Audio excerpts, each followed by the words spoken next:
Saludos a todos, mi nombre es Rey David.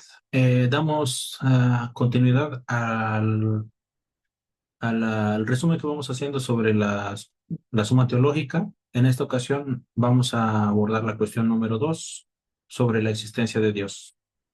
Esto es de la primera parte. Y empezamos diciendo que eh, Santo Tomás inicia su tratado sobre Dios. Un segundito. Muy bien.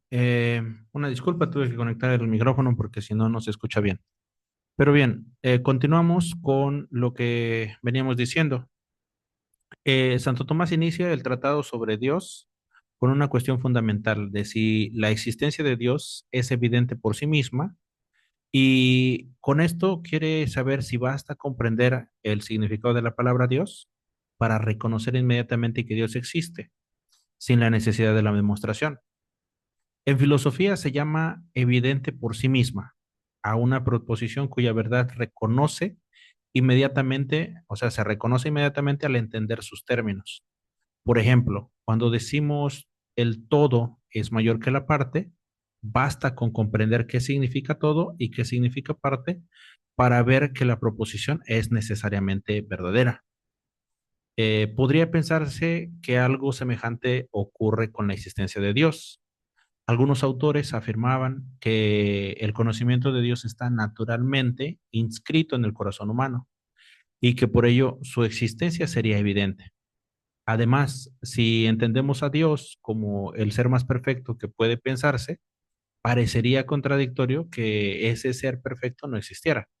Sin embargo, Santo Tomás responde que la existencia de Dios no es evidente para nosotros, y para comprender su respuesta hace una distinción importante.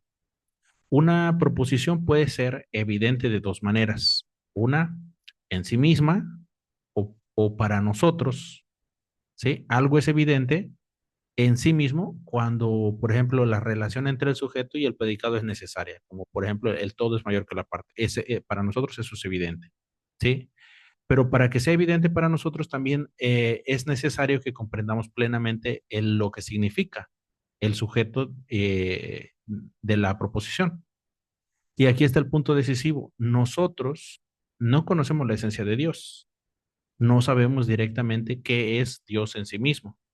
Si no conocemos su esencia, entonces no podemos ver inmediatamente su existencia, que se sigue del que, o sea, de lo que Él es. Y por eso, aunque Dios, en Dios, su esencia y su existencia sean lo mismo, y por lo tanto su existencia sea evidente en sí misma, para nosotros no lo es. Y aquí se sigue una consecuencia importante para la teología natural.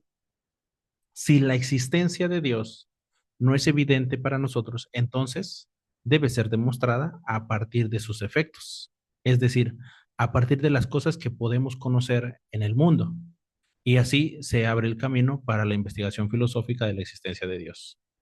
Ese es el primer artículo. El segundo artículo es de si se puede demostrar que Dios existe.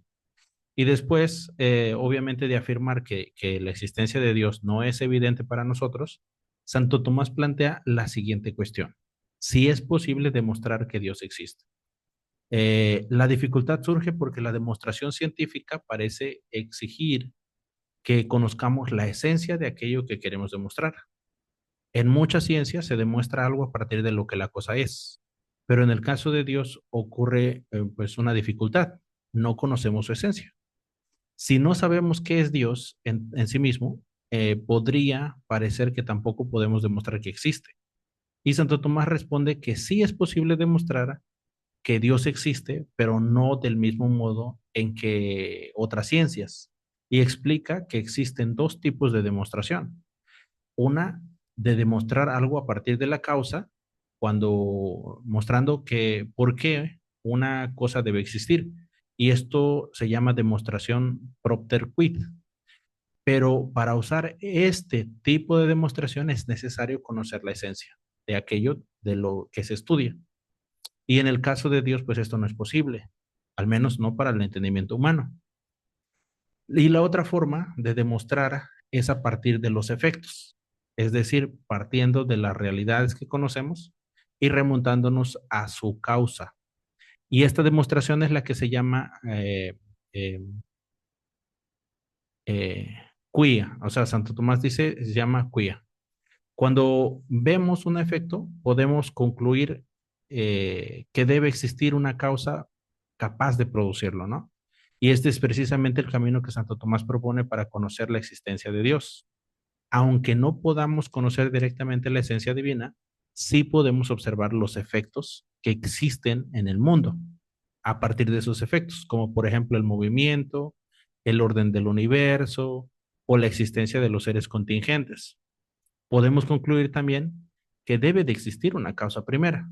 Por lo tanto, la existencia de Dios sí se puede demostrar a partir de sus efectos, efectos visibles en la creación. La razón humana, contemplando el mundo, puede elevarse hasta conocer la necesidad de la causa primera. Y este principio prepara el artículo siguiente, que es uno de los más famosos en la Suma Teológica, donde Santo Tomás formula las famosas 5 vías de la demostración de la existencia de Dios. Y para esto, Santo Tomás inicia así. ¿Sí? La cuestión es de si Dios existe realmente, después de haber explicado que la existencia se puede probar, o sea, de Dios se puede demostrar a partir de sus efectos, ahora presenta las famosas 5 vías, que son los 5 caminos relacionales que parten de la experiencia del mundo y que conducen a afirmar la existencia de Dios. Y Santo Tomás comienza observando algo muy simple. El mundo que conocemos está lleno de movimiento, cambio, dependencia y orden. Entonces, la razón puede examinar estos hechos y preguntarse cuál es su causa última. Y las 5 vías son las distintas maneras de realizar esta investigación. La primera vía parte del movimiento y empieza. El mundo que vemos, muchas veces cosas, o sea, en el mundo vemos muchas cosas que se mueven o cambian, pero todo, absolutamente todo lo que se mueve es movido por otro, porque algo no puede pasar de potencia a acto por sí mismo. Si algo está en potencia, necesita algo que ya esté en acto para moverlo. Y sin embargo, no es posible que esta serie de motores continúe hasta el infinito, porque entonces no habría un primer motor y en consecuencia tampoco habría un movimiento ahora. Y por lo tanto, debe de existir un primer motor que no es movido por otro y eh, a este le llamamos todos, a este primer motor todos le llamamos Dios, que mueve todo sin ser movido por otro. La segunda vía parte de la causalidad eficiente. En el mundo dice, observamos que seres tienen causas, ¿sí? Una cosa produce otra y nada puede ser causa eficiente de sí mismo, o sea, nada puede crearse a sí mismo, porque tendría que existir antes de existir, lo cual es imposible. Si las causas eficientes se prolongan al infinito, tampoco habría una causa primera y por tanto no existirían las causas intermedias ni los efectos. Por ello, es necesario admitir una primera causa eficiente y esa primera causa eficiente es llamada Dios. Esa es la segunda vía, la causa eficiente. Y la tercera vía considera la contingencia de los seres. En la naturaleza encontramos cosas que existen, pero podrían no existir. Nacen y desaparecen. Si todo fuera así, habría habido un momento en que nada existiera. Pero si alguna vez no hubiera existido nada, tampoco existiría nada ahora, porque de la nada, nada puede surgir. Por lo tanto, debe de existir un ser necesario que no recibe su existencia de otro y que es causa de la existencia de todos los demás. Y este ser necesario es Dios. Esta es la tercera vía. Y la cuarta vía parte de los grados de perfección. Eh, Encontramos en las cosas, observamos algunas que son más verdaderas, más buenas o más nobles que otras. Estos grados suponen una referencia a algo que es máximo en ese género Del mismo modo que los demás, o sea, que lo más caliente es causa de lo caliente. Por ello, debe existir algo que sea la máxima verdad, la máxima bondad, la máxima perfección y que sea causa de toda perfección. Y que sea causa de toda perfección de todos los seres. Y a esto es lo que llamamos Dios. Esta es la cuarta vía, ¿sí? Y la quinta vía se basa en el orden del mundo.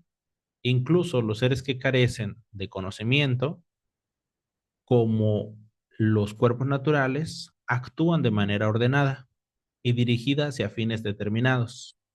Esto se observa en la regularidad de los procesos naturales. Por aquello, pero aquello que carece de conocimiento no puede dirigirse a un fin si no es guiado por algo que tenga inteligencia, como una flecha dirigida por un arquero. Por eso debe de existir un ser inteligente que ordena todas las cosas hacia su fin. Y este ser es al que llamamos Dios. Y así, Santo Tomás, a partir de diferentes aspectos de la realidad, como es el movimiento, la causalidad, la contingencia, los grados de perfección y el orden del universo, pues llega a la concluye que la razón humana sí puede llegar a afirmar la existencia de Dios como primer motor, primera causa, ser necesario, perfección suprema e inteligencia ordenadora del universo. Y con este artículo, o sea, terminamos la cuestión número 2 y Santo Tomás pasa después a examinar cómo es Dios, comenzando por su simplicidad.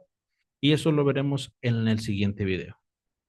Saludos a todos y hasta pronto.